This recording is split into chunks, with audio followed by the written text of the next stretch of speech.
Happy Cash Flow Friday, people. And one of the reasons that I'm here, I just want to continue to share. I think when we're thinking about like life, when we think about business, when we think about putting ourselves in a better position, we got to ask ourselves, what are the things that we're doing in our personal economics right now? Because I think it's easy for us to be able to get blindsided with a lot of noise that's in the market. And so the the biggest thing when it comes to Proverbs 13:22 is you're not leaving inheritance for your children. So what that means is you got to make decisions. And when we start thinking about what is going on in macro, like why 50-year mortgages, why that's been talked about. I even heard somebody say something about like your rate floating and the penny. It's out of circulation. Why is the penny going out of circulation? And yes, the government shutdown is paused, but what is happening? Why was it the longest? And why? What does this all have to do with you?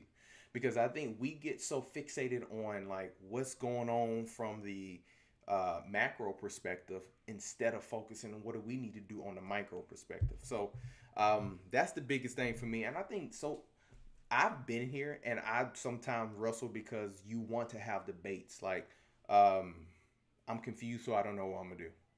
And I think this is why, as a believer, and I think as a husband, as a dad, as somebody who helps families be able to invest in a legacy, you need to start thinking differently when this type of stuff is going on. And you need to ask yourself, how can I protect my focus? Because my focus right now for my family and looking at this timeline for the next 3 to 5 years, how can I be more proactive in the things that I'm doing?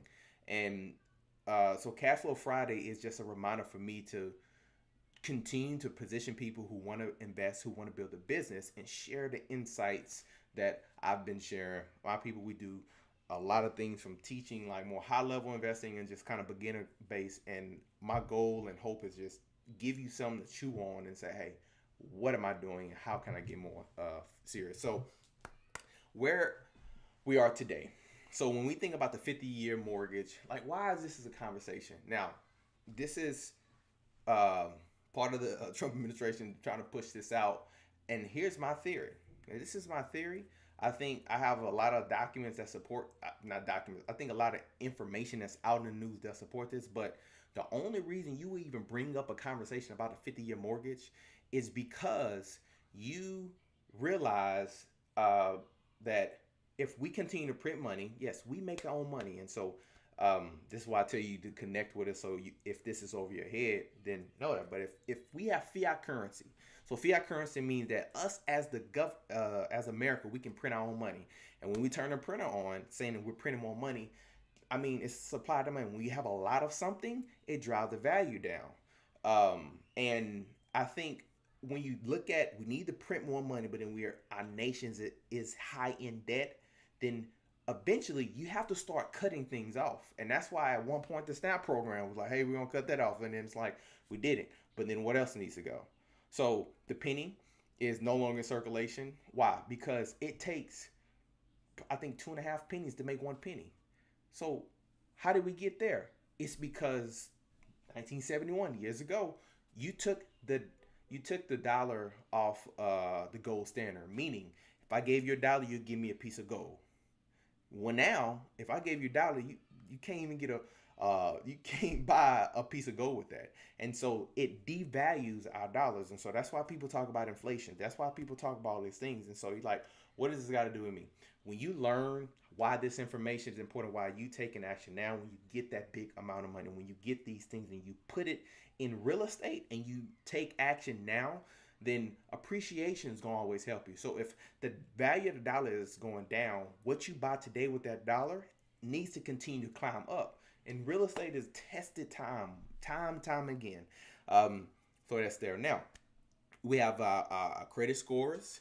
As a nation, they talking about dropping that. And I think there's just the reality of where we're at as a culture. People, if you have a lot of debt out, right, you can't pay it back. If you can't pay your debt back in time, then we need to make it reasonable for people to be able to still get loans. And the only way we do that is drop that down. So let's so I talked about the source, and the biggest thing that I want you to realize is that the 50-year mortgage is look, I don't think on a long-term perspective it's smart. You have to be real wise with your money. And if you already are not wise with your money, or you're not understanding how interest work, compound interest work, wait, wait. If you don't understand how that stuff works, then what you realize is you need to take advantage now of a 30-year mortgage. And even if you took a 50-year mortgage, think about this. Even though the payment is lower, here's what happens. Um, Even though your payment is lower, you still have to think about how much interest is being paid. And like this, so I was started off in the car industry, and this is where a lot of this talk started. And when you're, and my biggest thing when you're financially illiterate about how money works, and you don't take the time to study, um, what we do in Cash Flow Friday, we study our personal uh, um, income statement, our balance sheets, and when you just work and don't really understand the relationship between you and you have money, you just say, "Oh, it's a lesser payment. I'll pay more over time." And I think when we get down deep, like this concept has been part of like most of the low to moderate income communities. Why? Because you can go cash your check and get what? Guess what? You can go cash a check, or you can go get a loan. And what happens when you get these loans? These 25, 30% interest. So it's now we just spreading it out over time. Now, so you got to ask yourself, you're making yourself comfortable, but are you doing the right thing? Are you putting enough money down? It's a lot of different scenarios that you have to think of. And I think, yeah, as a smart investor, I think you take action, but you be wise. You bump up on your principal, because the reality is the interest is only can be charged on the principal that's there. Okay. So I think everybody's situation is different. Um, Here is so when I think about households, um, look, as someone who helped people as first time home buyers, as somebody who really see people, uh, hold on, as somebody who really see people um, deciding to hate it, I'm gonna take action. I'm gonna do the thing that I need to do. What are the things that What are the things that? Oh, one second. That's some technical setups. Okay, so when I think about, get my screen back up. Sorry, y'all.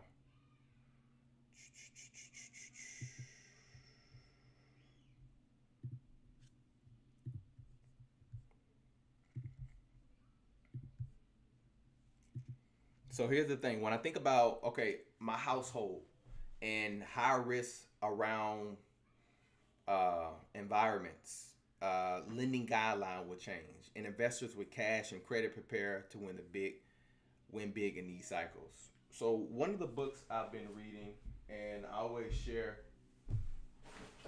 is is by Ray Dalio, and he talks about uh, how countries go broke, the big cycle. And one of the things he highlights in this is what we have to realize is the relationship with money in this country.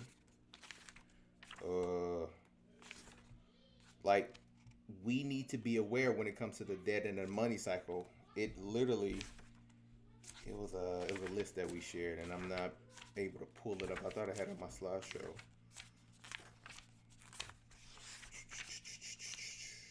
There we go. So it says the five most important drivers that you need to understand is the debt, credit, money, economic cycle. So we're talking about debt. How high interest, I mean, how much debt is being pumped out, okay? And we talk about credit. We talk about lowering the credit scores. Money. We just took out the penny, all right? Internal politics order. Trump administration have done some crazy stuff, said some stuff.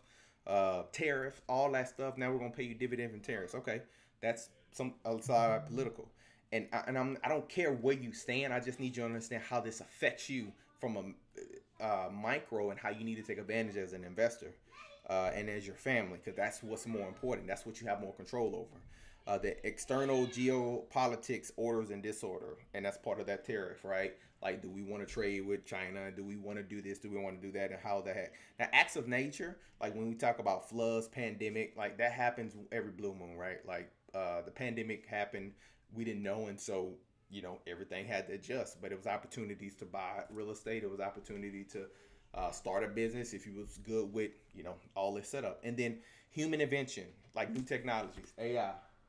AI is here's the reality. If you don't understand how AI works, and if you don't um, realize that all AI is right now is a tool that makes you more efficient, and if you are somebody who don't do a very routine job, then you're safe. But you need to learn other than just sending an email, especially going in 2026, how can I use this tool to help me be more better or make better strategic decisions? Like I'm somebody who is not as very analytical as I want to be naturally by default. I'm a very flight attendant or influencer, just outspoken person, but I have to be more educated about the things that I bring and what I say because I want to be informed so that when I'm telling you, I'm coming from understanding data points because it's people out there that I deal with on a daily basis, and understanding what you can do from a micro perspective. What's going in that? This goes back to where I was just talking about, and I think the one thing I want to talk about overreacting to the micro news. Everything I just told you, it's important to understand, but when you don't have a grasp of like, okay, let me think about this. If interest rates have went down, should I buy a house? Yes. Why? Well, let's see. If you work and you realize that they've taken the penny out of circulation, what does that mean for the dollar that you're making that's after taxes, whether you're W-2 1099? That means that you as the individual who's making the money, your dollar is worth less over time unless you put it in something that is historically going to continue to climb, real estate. So you pay rent, guess what? I invest. And people can pay rent. I always tell people, go buy something. We rolled out a program, shout out to Jonathan and Willie and most people that we recently helped that took advantage of this is we said, hey, it was a lease buyout program. And that lease buyout program was literally every single one of them in some way got out of their lease because the landlord let them out. Because here's the reality. When you say, I'm going to take charge, sometimes the first step is saying, okay, what I'm going to do, I am going to decide to invest or I'm going to find a way to get into a home. And I always tell people that's your first step. Once you get your house, okay, let's get the first one, get the second one. Okay, what's holding you back from getting the second one, right? And what's holding you back from getting the third one? What's holding you back from the fourth one? When we got up to 20 properties and we rebuilding everything we're doing in the Bryan-College Station area, it's like it's the same mental shift. But since I've been there, I realized, oh, okay, you stuck at 10. Why you stuck at 10? It's don't have some scale. Some part of your business is broken. That's part of it. But the reality is you now need to get around people who understand how to handle that and keep growing. And that's the biggest thing why I'm huge on Cash Flow Fridays, because I want people to be a part of what I'm building in a community of people who's not only like-minded, whether you look at like me or not, it's like the reality is all of us have hurdles that we have to get through. All of us want to walk with someone and we want to be a part of a community. And I think, man, you see how much circulation, just fake videos go around, and whether it's good, whether it's bad or good, and it's a lot of different things that people can have about it. The thing I need you to ask yourself is, what does this have to do with me and my family? Micro. What does that mean to me and my family? And knowing your numbers. So 3 parts: stability, credit, flow, debt reduction, emergency fund. So I think you need to have some part of that. You need to be wise about how you have your financial stability, and who, like when you think about legacy, we think about trust. We think about, hey, I want to, if something happened to me, I want to be passed down. How do you set that up now? And when you start thinking like that, then it's much easier to get the house, right? Because like, oh yeah, I'm gonna put this in my trust, and then hey, I'm gonna get a couple investment properties. So a story for me is like, this is what my granddad did. We had three properties, and we owned one, rented one out, and one was for our family.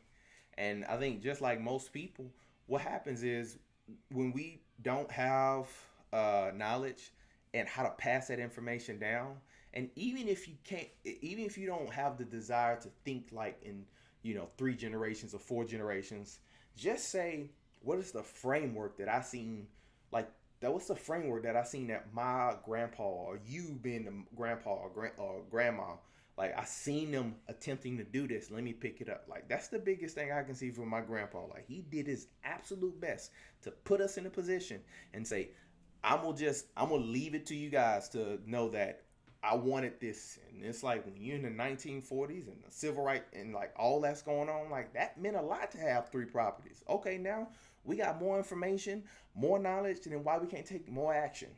Because we got to learn how to think and stay focused. A lot of distraction out there. It's like if you seen this and you popped in and you popped out, and this is your and you're looking at this, or you're looking at a replay of this, or whatever you're doing. It's the reality is make sure I don't have any questions, because sometimes people pop in and I don't know because I'm not seeing it. I need to learn how to get this where y'all can see me. Anyways, that's super important.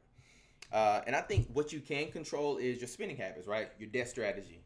How do you pay off your debt? Like we have debt that we have to be able to pay down. How do I strategically make sure I'm putting myself in smart positions? My investment decisions. Like this is the thing I think and I have to get on myself on this. Like when someone asks me the question like, hey, should I invest? Yes, that's always gonna be my question. But when you trying to figure out the nuances of like understand how to do the financing and how the cash flow is different, but like the decision is there, and you don't have the financial understanding to do it, then that's when you need the next thing, the financial education. That's what this is in a small snippet. And networking and coaching. Here's the thing, I don't care who you are and where you are. No one has made it in this life by doing it alone. Whether you pick up a book, guess what? This person's knowledge is studying something. I leverage their information, and then therefore I bring it to you. So you will never, ever succeed in this world, in your family, and building a legacy you won't by trying to do it yourself. I kid you not. I bet $1 million that would not happen. And here's why: because everyone has gotten somewhere because they've learned and been coached and paid for time, paid to get in rooms. Like the biggest thing is learning to pay to get access to the right information, and being with someone obviously you trust and you understand what it takes, and your relationship with money. That's what you control. And I'll tell you a story. So in our coaching course, we'll have this as a part of our Black Friday stuff. But we closed on our very first investment property, and that property that we closed on was private money. We got it. We did a cosmetic flip, and in that cosmetic flip, we turned it around like 2.5 months. It eventually sold. Just sold yesterday. So, relationship with money. The private lender